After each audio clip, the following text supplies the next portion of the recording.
I'm Nicholeen Peck, and I teach all over the world about parenting, good communication, and how to build strong family bonds through the lens of the principle self-government. And in this video, we're talking about creating a better parenting environment while dealing with personal childhood trauma.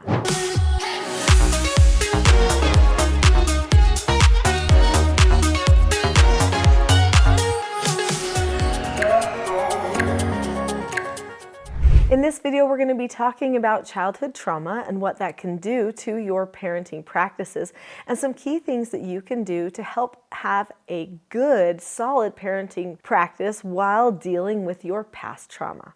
Nobody's childhood is perfect, but I know that some people have some situations that have occurred in their childhood that really have been traumatic, and sometimes it takes a while to sort through them, deal with them. Sometimes people don't even know the full magnitude of the trauma and what it's doing to their relationships until many years later in life when they're trying to start their own families. Sometimes parents have a history of being mistreated, maybe by their parents, and maybe they were abused sexually or physically or emotionally, and now they're raising children of their own and they don't want to have the same type of upbringing for their children, and maybe they're even a little worried, a little stressed that they will become those types of parents for their children. If that's you, or if that's somebody that you know, then this video is for you. So let's talk a little bit about what that trauma can do to our relationships. When you've been through a traumatic experience in your childhood, especially if it's something that relates to the way that you were parented, or maybe the lack of parenting, maybe you were neglected a lot of the time, or you were abused.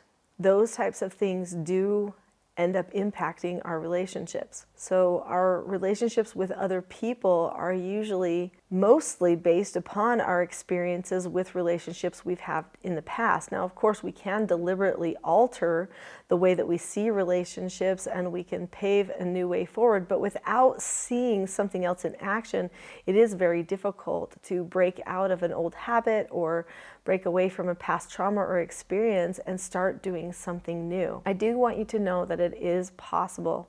Everything I teach on this whole channel, the Teaching Self-Government channel, is usually new to people who come to it. So even though you might be dealing with trauma in your past, that doesn't mean that you should feel like that this stuff on this channel is going to be especially difficult for you. Not necessarily. It's actually difficult for everyone to learn a new way of speaking and thinking about problems, the self-government way. So first, let's talk about what self-government is.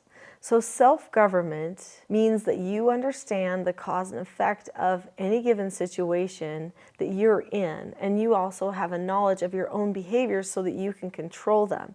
So that means you actually analyze your behavior, you make plans for your behavior, and then you take steps forward to try to improve your behavior, or maybe your thoughts as well. When you think about your relationships, you deliberately plan how you want to communicate and solve problems in those relationships.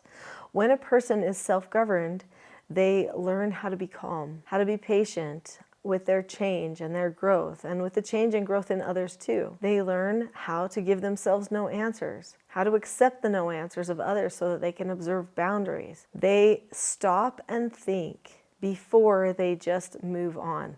I know that that is easier said than done, because sometimes our experiences train us to react in certain ways to circumstances. For instance, let's say that we had a parent that was emotionally abusive, always yelling at us, tearing us down. When something happens, when we do something wrong, we might immediately go to the go-to of tearing ourselves down, or maybe we start yelling at somebody else because that's the example that we've had. But we don't have to accept that as normal. We can say, you know what, this is based upon experiences that I have, but there are other things that I can do instead. So let's talk about some of those other things. If you've already subscribed to this channel, then you know that I talk a lot about skills. In particular, the skills that will help you govern yourself and not feel a need to fight with other people so much. So what are some of those skills of self-government? There are 4 basic skills to self-government. These children's books each teach one of the 4 basic skills. The 4 basic skills are following instructions, accepting no answers and criticism, accepting consequences, and disagreeing appropriately.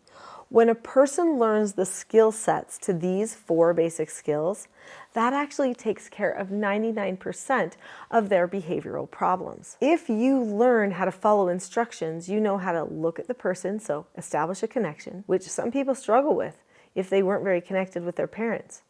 And then keeping a calm face, voice, and body. I know that's easier said than done, but you learn how to do it. Say okay or ask to disagree appropriately with a person.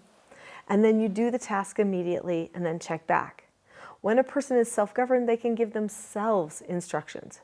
Each one of these 4 basic skills has a skill set that gives you steps just like that, so that you can focus on those steps as you are teaching your children how to govern themselves. When you start teaching your child self-government, then you will start learning self-government yourself. You don't have to be perfect at parenting or self-government to start doing good parenting and teaching your children self-government at the same time. Now, don't give yourself a free pass or anything. You definitely have to keep working on it because you are the one that makes the biggest change. Whatever change you make in yourself, to whatever degree you progress towards self-government, you will be able to impart that same understanding about self-government and personal change to your children as well. Sometimes when people tell me about their transition in self-government, they'll come up to me at conferences that I'm speaking at and they'll say, you know, Nicholeen, I thought that all this parenting stuff was all about my children, but in reality, it's all about me. I was abused. I was the one who had all the trauma in my past, and I didn't know if I'd ever be able to be a regular person. But this self-government has changed me. A few of the mentors in the Teaching Self-Government Mentor program, so I train people to mentor other people in self-government, came from backgrounds of serious trauma and abuse, sexual abuse, physical abuse, and psychological abuse. And these mentors have talked to me extensively about what self-government has meant to them. Now, I knew that anyone, no matter that background, could learn the skills and principles of self-government.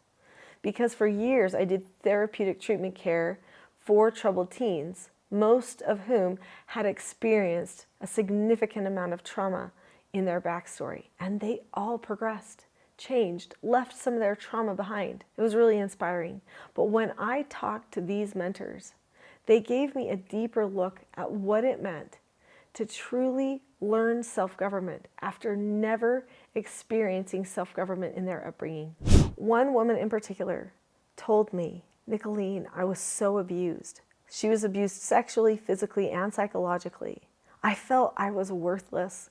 In fact, I was so out of control and angry at my children all the time. And I really thought there was no hope for me, that I was going to be just like my mother was to me. But then I learned about giving no answers to my children. And I realized if they could accept a no answer, then I could accept a no answer too, and that I could give myself a no answer. So she talked about how she started to create a pattern for herself where she would give herself no answers. She would stop herself and tell herself, no, this is not okay. Go back and redo it and be calm this time. I helped her understand calmness. She learned how to assess when she really was calm and when she wasn't. And she learned how to stop herself and get calm before she engaged in interactions with her spouse and her children. It is amazing what has happened in their family. Their family is so united.